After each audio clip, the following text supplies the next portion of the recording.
জ্বর কমছে না কিছুতে। তার মধ্যে বুকে কফ বসে আছে, ঘড়ঘড় ঘড়ঘড় করছে, মুখে পুরো র্যাশ হয়ে গেছে, ভেতরে কিছু খেতে পারছে না। কাল থেকে এখনো পর্যন্ত কিছু খায়নি, দুবার বমি করেছে। মানে পেট ব্যথা করছে আর খুব বমি হচ্ছে, 2-3টে বমি করেছে এখন। আর খুব পেট ব্যথা, গ্যাসের ওষুধ দিয়েছি, কিছু কাজ হচ্ছে না, সমানে বমি করেই যাচ্ছে। বুকে কফ জমেছে বাচ্চাটার খুব, তবে চোখে পেছুরি কাটছে, কি এখন কফটা পুরো বুকে জমে গেছে, কাশছে, মানে হলুদ হলুদ কফ বেরোচ্ছে।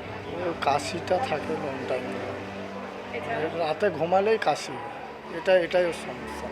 একে তো শীতের শেষ ইনিংসটুকুও শেষ, এবার অস্বস্তিকর গরমের পালা। তবে এই আবহাওয়া পরিবর্তনের মধ্যেই সমস্যা বাড়াচ্ছে জ্বর সর্দি কাশির পাশাপাশি আরও বেশ কিছু অসুবিধা। তবে সাধারণ সর্দি কাশি জ্বর সেভাবে মাথা ব্যথার কারণ না হলেও এর পাশাপাশি এই সাধারণ সমস্যাগুলোর পাশাপাশি ইনফ্লুয়েঞ্জা, নিউমোনিয়া এরকম বেশ কিছু জটিল রোগ রয়েছে যেগুলো কিন্তু ঝুঁকি একটু হলেও থাকে। তো বাচ্চাদের ক্ষেত্রে বিশেষ করে কিন্তু কোনো রকম অবহেলা করা চলে না। তো এক্ষেত্রে আপনি কিভাবে সতর্ক থাকবেন সেই নিয়ে কথা বলবো। এই মুহূর্তে আমার সঙ্গে উপস্থিত রয়েছেন ইনস্টিটিউট অফ চাইল্ড হেলথের শিশু রোগ বিশেষজ্ঞ ডক্টর সুমন পোদ্দার। প্রথমেই আপনাকে এস নিউজের পর্দায় স্বাগত স্যার। সাধারণ সর্দি কাশি জ্বরের পাশাপাশি এই মুহূর্তে দাঁড়িয়ে আর কী ধরনের সিমটমস বা লক্ষণ দেখছেন পেশেন্টদের মধ্যে, সেটা যদি একটু জানাতেন। হ্যাঁ, এই সিজন চেঞ্জের সময়টা প্রত্যেক বছরের মতো এবারও আমরা দুটো জিনিসেরই মেনলি দেখছি। একদিকে যেমন পেটের রোগ হচ্ছে, বারবার করে হয়তো লুজ মোশন হচ্ছে, ওয়াটারি স্টুল, বা অনেক সময় কারো কারো হয়তো রক্ত আমাশা, সেটাও দেখা দিচ্ছে। তবে মেইনলি ওয়াটারি স্টুল বা একদম জলের মতো পটি হচ্ছে, তার সাথে পেটে ব্যথা যেরকম থাকে, বমি। আরেকটা পার্ট থাকছে যাদের প্রচুর সর্দি কাশি হচ্ছে, সঙ্গে জ্বর আসছে। কখনো কখনো কিন্তু একই স্পেকট্রাম, মানে একই অসুখের স্পেকট্রাম, প্রথমে হয়তো তার জ্বর আসলো, সর্দি কাশি হলো, তারপরে একটু লুজ টুল হলো, তবে আলটিমেটলি কাশিটা রয়ে গেল, বাকিটা ভালো হয়ে গেল। তো এখন এই যে সিজন চেঞ্জের সময় এই বিভিন্ন ভাইরাসের যে উপদ্রব সেটা একটু বেশি হয়। তো চটচট করে আর কি বাচ্চারা অ্যাফেক্টেড হয়, কারণ তাদের তো ইমিউনিটিটা একটু কম, তো তারাই সবথেকে বেশি অ্যাফেক্টেড হয়। তো বাচ্চাদের যখন হচ্ছে, বড়দের ক্ষেত্রে কম্পারেটিভলি কাশিটা একটু আগে কমে। বাচ্চাদের ক্ষেত্রে সেই কাশি কমতে কিন্তু কখনো কখনো 2 থেকে 3 সপ্তাহ সময় লাগতে পারে। গলায় চেপে চেপে একটা কাশি, ড্রাই হেকিং কাফ, কনস্ট্যান্টলি যখনই জাগছে কাশছে, ঘুমোলে কম্পারেটিভলি বেটার থাকছে। তো এইটা কিন্তু কন্ট্রোল করা একটু কঠিন। এই জাতীয় জিনিসটাই আমরা প্রধানত এখন পাচ্ছি। একদমই। এই যে সিজন চেঞ্জের কথা আপনি বলছিলেন, এর পাশাপাশি বা পেছনেই কোন ফ্যাক্টরগুলো মেইনলি কাজ করে? আমরা দেখি প্রত্যেকবারই সিজন চেঞ্জের টাইমে যেহেতু এই সমস্যাগুলো মাথা চারা দেয় বিশেষ করে, তো কোন ফ্যাক্টরগুলো পেছনে রয়েছে যদি বলেন। এর কয়েকটা ফ্যাক্টরের মধ্যে একটা তো আছে যেটা আমাদের হাতের বাইরে, সেটা হচ্ছে দেখুন চারদিকে এত পলিউশন, তাতে অলরেডি আমাদের লাংস, বাচ্চাদের লাংস কিছুটা কম্প্রোমাইজড হয়ে যাচ্ছে। এখন তো দিল্লি তো বোধহয় পলিউশনের এখন ক্যাপিটাল, তো আমাদের মানে রাজ্যও তার থেকে বিশাল পিছিয়ে নেই। তো সেখান থেকে অলরেডি ব্যাকগ্রাউন্ডটা আমার অলরেডি ঝাঁঝরা হয়ে রয়েছে, মানে অ্যালার্জিক বাচ্চাদের এখন সংখ্যাটা অনেক বেশি। তাদের ক্ষেত্রে যদি কোনো ভাইরাল ইনফেকশন ধরে, তাহলে সেটা হট করে বেড়ে যাওয়ার সম্ভাবনা বেশি থাকে, এটা তো 1 নম্বর। আর এদিকে ভাইরাসের উপদ্রব কেন বাড়ে? যখনই টেম্পারেচার ফ্লাকচুয়েট করে, দিনে গরম রাতে ঠান্ডা, এই ঠান্ডা গরম ব্যাপারটাতেই কিন্তু ভাইরাসগুলো ডালপালা ছড়াতে চেষ্টা করে। আর এই ঠান্ডা গরমের সময়টাতেই আমাদের বডি ইমিউনিটিও একটু তখন ডাউন হয়ে যায়। তো সেই দুটো মিলিয়েই কিন্তু এই সময় রেসপিরেটরি ইলনেস বেশি হয়। পাশাপাশি উইন্টার ডায়রিয়া, সেটাও একই সময় একইভাবে বেশি হয়। তো এগুলো যেমন বললাম, পাশাপাশি আরেকটা কথা বলে রাখতে হবে, এইগুলো হলো দোকান থেকে ওষুধ কিনলাম আর দুটো ওষুধ খাইয়ে দিলাম, বা দুটো অ্যান্টিবায়োটিক খাইয়ে দিলাম, দুটো অ্যাজিথ্রোমাইসিন দিয়ে দে, এই জিনিসটা কিন্তু অত্যন্ত খারাপ। এতে উল্টে হিতে বিপরীত হতে পারে। যে অসুখটা হয়তো 3-4 দিনের মধ্যে ইমপ্রুভ করে যেত, সেটা আরও প্রলংড হয়েও যেতে পারে। তো দোকান থেকে হুটহাট করে অ্যান্টিবায়োটিক কিনে খাবেন না। জ্বর আসলে প্যারাসিটামল, এর বাইরে বিশেষ কিছু নয়। বেশি করে জল খাওয়ানো, যাতে হাইড্রেশনটা মেনটেন হয়, এইটুকুই। কাশি সর্দির ওষুধ প্রয়োজন মতো, সেটা চিকিৎসক বললে তখন। যে গলায় চেপে চেপে যে কাশিটা হচ্ছে, যেটা আমরা ইরিটেন্ট কাফ বলি, সত্যি বলুন তো তাতে কি আদৌ কোনো ওষুধ কাজ করবে? করে না কিন্তু।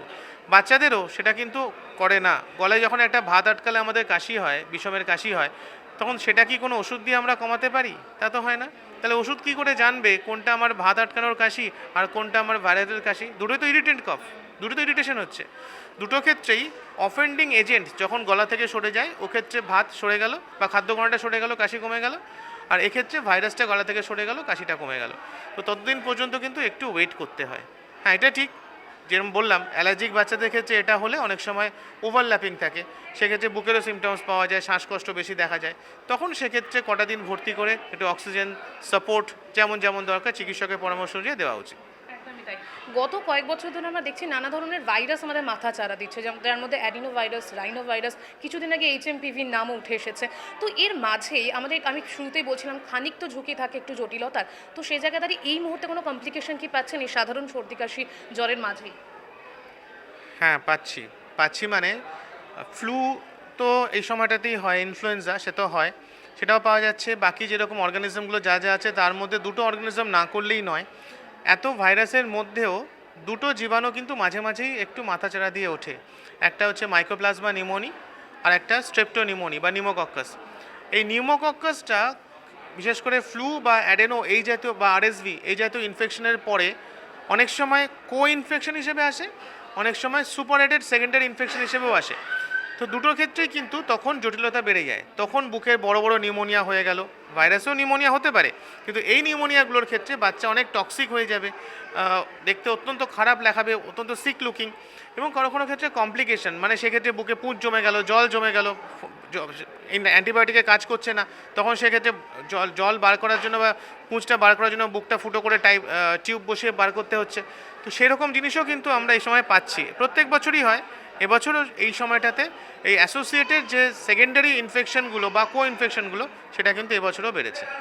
তাই আমরা যেহেতু মানে ভাইরাল ইনফেকশন নিয়ে কথা বলছি, তো এই সমস্যাগুলো আমরা দেখেছি খুব ছোঁয়াচে হয়, মানে খুব তাড়াতাড়ি ছড়িয়ে পড়ার একটা টেন্ডেন্সি এদের মধ্যে থাকে। তো এক্ষেত্রে আপনি কী ধরনের সতর্কতা অবলম্বন করতে বলবেন সাধারণ মানুষকে? দেখুন, আমাদের দেশ তো এখন বোধহয় 140 কোটি পার হয়ে গেল, তো এত যেখানে ওভারক্রাউডিং সেখানে আর কি করে সামলে চলা যায়। এটা উচিত হচ্ছে যেরকম যে কোনো রেসপিরেটরি ভাইরাসের সেম থিং, আমি নিজে কাফ এটিকেট মেনটেন করব, অন্যকেও সেই কাফ এটিকেট শেখাবো, যেমন যেন আমার মুখ থেকে অ্যারোজল অন্যদেরকে ছড়িয়ে না যায়। দুজনের মাঝে অন্তত 3 ফুটের একটা ডিস্টেন্স মেনটেন করলে একটু ভালো। ওভারক্রাউডিং এড়িয়ে চলতে হবে, যে যে জায়গাগুলোতে ভিড়ভাড় হচ্ছে সেই জায়গাগুলো না গেলেই ভালো, বাচ্চাদের এসে বিশেষ করে। তার মানে অনুষ্ঠান বাড়ি একটু কম করে চলা, এড়িয়ে চলা। আর স্কুল একটা বড় ফ্যাক্টর, এই সময় স্কুল কলেজে পরীক্ষাও চলছে, অনেকে চেপে চুপে স্কুলে হয়তো পাঠিয়ে দিচ্ছেন, সেটা ঠিক নয়। নিজের বাচ্চাটিও কিন্তু অ্যাফেক্টেড হতে পারে, হার্টের ওপরে চাপ পড়ে, শ্বাসের ওপরে চাপ পড়ে, পাশাপাশি এটা থেকে কিন্তু একজনের থেকে অন্যজনের কিন্তু খুব তাড়াতাড়ি ছড়িয়ে যায়।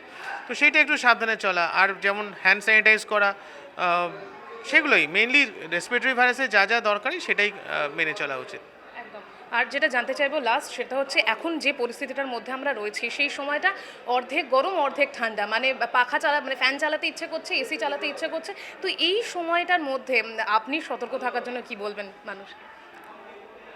দেখুন, 2-3টে জিনিস আমরা নিজেরা করতে পারি। ওভারক্রাউডিং আমার হাতের বাইরে, আমি আটকাতে পারি না, কিন্তু যেখানে আমার ভিড়ভাড় নেই সেই জায়গাটা আমি এড়াতে পারি, ভিড়ভাড়ে যাবো না সেটা করতে পারি। আমার নিজের ঘরের পরিবেশটা আমি ঠিক রাখতে পারি, একটা হেলদি লিভিং আমি করতে পারি, যেটা এখনকার যেমন সিজনাল যে ফ্রুটস, যে গ্রিন লিফি ভেজিটেবলস, রোজকার অন্তত কিছুটা সময় এক্সারসাইজের পেছনে সেগুলো আমি দিতে পারি, যাতে আমার ইনার ওয়েলবিং সেটা একটু বেটার থাকে, ইমিউনিটি একটু বেটার থাকে, সেটা আমরা করতে পারি। যে সুষম আহার যেটা বলে, জাঙ্ক ফুডসগুলোকে অ্যাভয়েড করা, সেগুলো করতে পারি। আর পাশাপাশি একজন রেসপন্সিবল সিটিজেন হিসেবে আমরা আমাদের বাচ্চাগুলোর ওপরে যেন চাপিয়ে না দিই। একটু যখনই সে কোনো অ্যাফেক্টেড হচ্ছে তাকে একটু সেটাকে সেরে ওঠার সময় দাও, তাকে হুটহাট করে হাসপাতালে স্কুলে বা কলেজে বা পাঠিয়ে দাও, টিউশনে যাও, এই করো, এই জিনিসগুলো খুব একটা লাভ হয় না, উল্টে বাচ্চাটি কিন্তু হাঁপিয়ে যায়, এটা ঠিক নয়। তো এইগুলোকে একটু মেনটেন করতে পারলেই কিন্তু এই যে আউটব্রেকগুলোকে অনেকটাই কন্ট্রোল করে নেওয়া যায়। অসংখ্য ধন্যবাদ ডক্টর আপনাকে।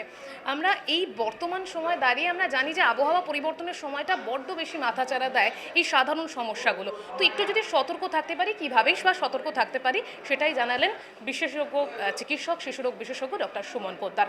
ক্যামেরায় অশোকের সাথে রিয়া রিপোর্ট, এস নিউজ।